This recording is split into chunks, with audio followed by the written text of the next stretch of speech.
Assalamualaikum, selamat siang mahasiswa semester 1 untuk prodi PAI di SI Karisma.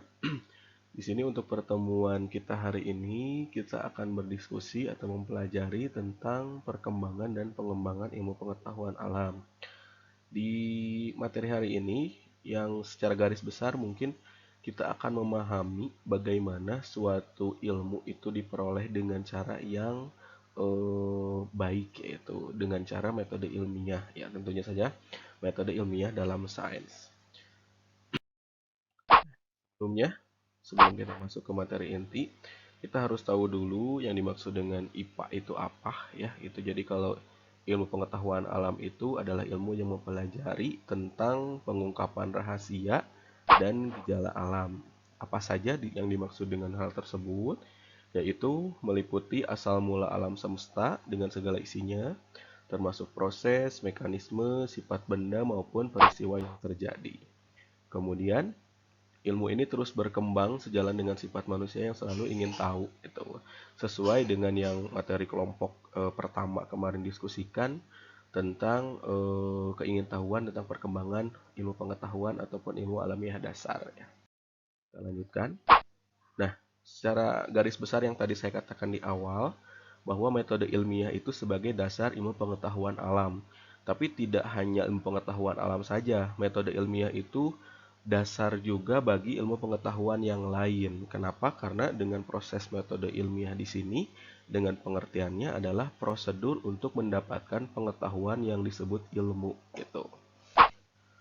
Atau dengan kata lain, ilmu adalah pengetahuan yang didapatkan berdasarkan metode ilmiah, gitu. Jadi pada saat kita mendapatkan suatu ilmu, baik itu secara sadar ataupun tidak sadar, sebetulnya kita sudah melakukan yang dimaksud dengan metode ilmiah tersebut. Nah, tidak semua pengetahuan dapat disebut sebagai ilmu, karena ilmu merupakan pengetahuan yang cara mendapatkannya harus memenuhi syarat atau kriteria tertentu. Apa saja? Kita lihat kriterianya.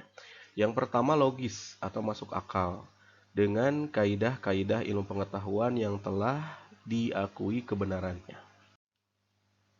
Lalu, yang kedua, objektif, yaitu sesuai dengan objeknya dan didukung oleh fakta empiris, baik itu data di lapangan ataupun data hasil literasi.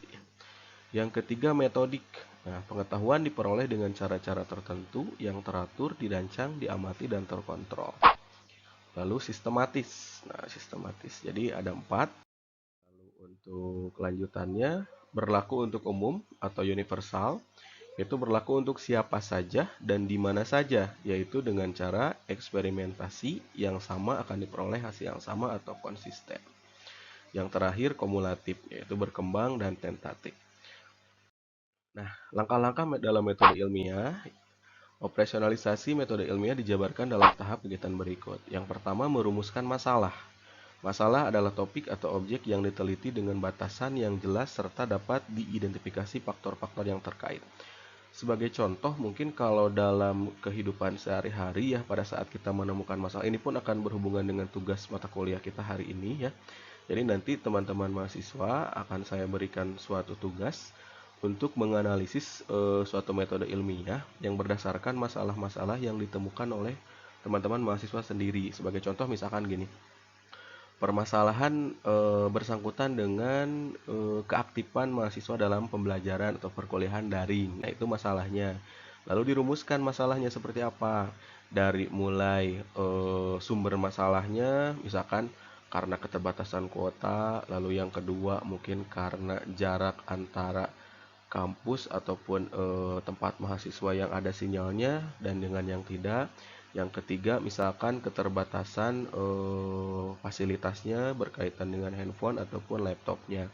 Nah, itu contoh sebagai rumusan masalah, ya. Lalu yang kedua, menyusun hipotesis. Hipotesis itu apa? Hipotesis merupakan argumentasi tentang jawaban sementara masalah yang ditetapkan, disusun berdasarkan pengetahuan atau teori yang ada. Sebagai contoh dari rumusan masalah yang tadi, misalkan kita ingin tahu kan tentang terkaitan dengan apa saja sih yang menjadikan permasalahan mahasiswa PAI khususnya ataupun PGMI di SI Karisma rendah sekali pada saat mengikuti perkuliahan daring. Nah, tadi rumusan masalahnya sudah ada.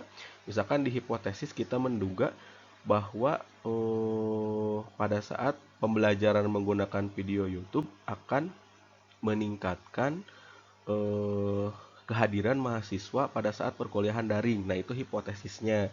Jadi setelah rumusan masalahnya tadi lengkap, kita duga gitu. Kira-kira apa nih yang dapat meningkatkan ataupun memecahkan masalah pada saat tadi perumusan masalah yang ada gitu. Sebagai contoh, menggunakan video pembelajaran seperti ini akan meningkatkan kehadiran mahasiswa dalam mengikuti perkuliahan daring ataupun penyelesaian tugas. Nah, itu sebagai contoh hipotesis ya. Nah, itu mungkin langkah awal dalam menentukan metode ilmiah.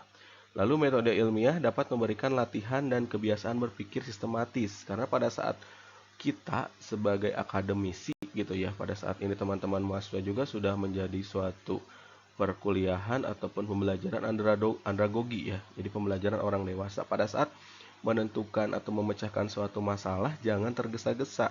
Kita coba menggunakan suatu metode ilmiah boleh. Jadi pada saat kita berpikir pun sama langkahnya. Rumuskan dulu permasalahannya seperti apa, kemudian analisis terlebih dahulu, lalu lakukan hipotesis dan lakukan penyelesaian permasalahannya. Yang kedua, menempuh sikap yang baik, jujur, objektif, terbuka, disiplin, dan toleran. Yang ketiga, menolak paham tahayul dan pendapat a priori atau menolak suatu pendapat yang tidak ada buktinya. Jadi selalu berlandaskan suatu bukti, itulah yang dimaksud dengan metode ilmiah di sini. Keterbatasan metode ilmiah, yang pertama kelemahan dari panca indera ya, ada kelemahannya. Yang pertama ke panca indera kuncinya kenapa? Karena dalam metode ilmiah di sini kita terbatas ya, dalam hal ini hanya dilihat, kemudian didengar, kemudian diamati, tapi terbatas, istilahnya terbatas, tidak bisa mengambil jawaban-jawaban lain dari yang memang di luar panca indera kita gitu. Yang kedua, keterbatasan dari alat yang digunakan. Pada saat kita membutuhkan alat yang lebih baik ataupun lebih akurat daripada yang diminta, kemudian terbatas, maka akan tidak sesuai dengan apa yang kita lakukan di metode ilmiah ini. Yang ketiga, kebenarannya hanya bersifat sementara. Maksudnya sementara di sini, pada saat kita melakukan metode ilmiah dengan pemecahan masalah, sebuah masalah yang menurut kita itu adalah solusinya, kemungkinan pada saat ada orang lain ingin membantah hal itu sah-sah saja. Kenapa? Karena suatu pemecahan yang menurut kita baik, pada saat ada orang melakukannya itu bisa lebih baik daripada kita, berarti metode ilmiah yang sudah kita lakukan itu akan terbantah oleh metode ilmiah selanjutnya dari orang yang melakukan penelitian selanjutnya gitu. Misalkan si A menyelesaikan masalah B. Nah, si C, orang C ini menyelesaikan masalah B juga, dan ternyata karena waktunya lebih mudah, misalkan kita melakukannya tahun 2021. Si C melakukannya 2022 dengan cara yang kekinian atau milenial. Nah, artinya penelitian kita itu akan terbantah ataupun bersifat sementara. Yang keempat, sulit memilih fakta yang benar-benar berkaitan dengan masalah yang akan dipecahkan. Yang kelima, dua fakta yang tampak belum tentu berkaitan menunjukkan hubungan sebab akibat. Lalu, langkah-langkah metode ilmiah tadi setelah pengujian hipotesis ya. Nah, yang keempat yaitu penarikan kesimpulan. Kesimpulan yang diambil berdasarkan hasil analisis ya. Pada saat tadi kan merumuskan masalah, kemudian menentukan hipotesis atau dugaan sementara, lalu diuji hipotesisnya. Apakah benar nih bahwa menggunakan pembelajaran video daring atau berbasis YouTube itu dapat meningkatkan kehadiran mahasiswa pada saat perkuliahan daring. Setelah diuji, misalkan dilakukan wawancara, ternyata terbukti.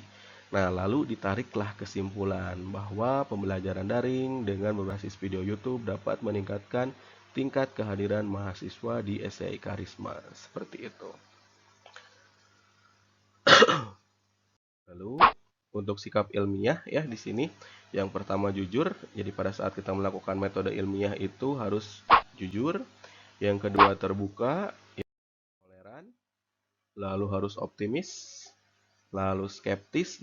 Skeptis di sini adalah bersikap hati-hati, meragukan sesuatu, dan skeptis tetapi kritis ya. Jadi tidak boleh tergesa-gesa. Jadi harus hati-hati pada saat menentukan atau menyelidiki bahan-bahan informasi yang kita ingin dapatkan terkait dengan metode ilmiah yang kita lakukan. Lalu ada pemberani gitu. Yang terakhir kreatif, inovatif. Nah, ini sikap ilmiah. Kalau kita gambarkan sebagai berikut. Nah, kita masuk ke materi kedua. Di materi ini tentang perkembangan IPA, ada klasik dan modern. Ini juga disinggung kemarin oleh kelompok 1 ya pada saat presentasi. Jadi dalam perkembangan IPA itu kemarin ada klasik, ada modern gitu. Di klasik dan modern itu sama sekali bukan berkaitan dengan waktu, tidak ada kaitannya maupun klasifikasi bidang ilmu. Tetapi penggolongan ini lebih mengacu kepada konsepsi yaitu cara berpikir, cara memandang, dan cara menganalisis suatu fenomena alam. Di IPA klasik yaitu telah hanya mengikuti kaidah ilmu tradisional dan bersifat makroskopik. Sebagai contoh, kecepatan mobil, kemudian regenerasi cara cangkok tumbuhan. Kalau untuk IPA modern yang bersifat mikroskopis, abstraksi dalam sebagai contohnya. Kecepatan pesawat luar angkasa, kemudian kultur jaringan, kemarin dikatakan ada juga bioteknologi, ya itu. Nah, ini juga sudah dibahas ya kemarin. Mungkin untuk presentasi hari ini sekian dari saya. Untuk tugasnya nanti saya akan buatkan dan nanti sudah dikirimkan juga ke grup WA, silahkan dibuka. Jadi tugasnya itu berkaitan dengan materi yang saya sampaikan hari ini, yaitu memahami metode ilmiah dalam menciptakan suatu ilmu pengetahuan. Kita belajar, teman-teman mahasiswa, kita belajar melakukan suatu metode ilmiah, walaupun ini hanya suatu tugas, tapi dimohon dilakukan sebaik mungkin dan sejujur mungkin. Tadi saya sudah jelaskan sikap ilmiah itu seperti apa, nah lakukan seperti itu. Jangan sampai tugasnya sama dengan teman yang lainnya.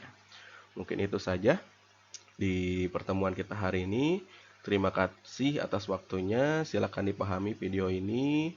Wassalamualaikum warahmatullahi wabarakatuh.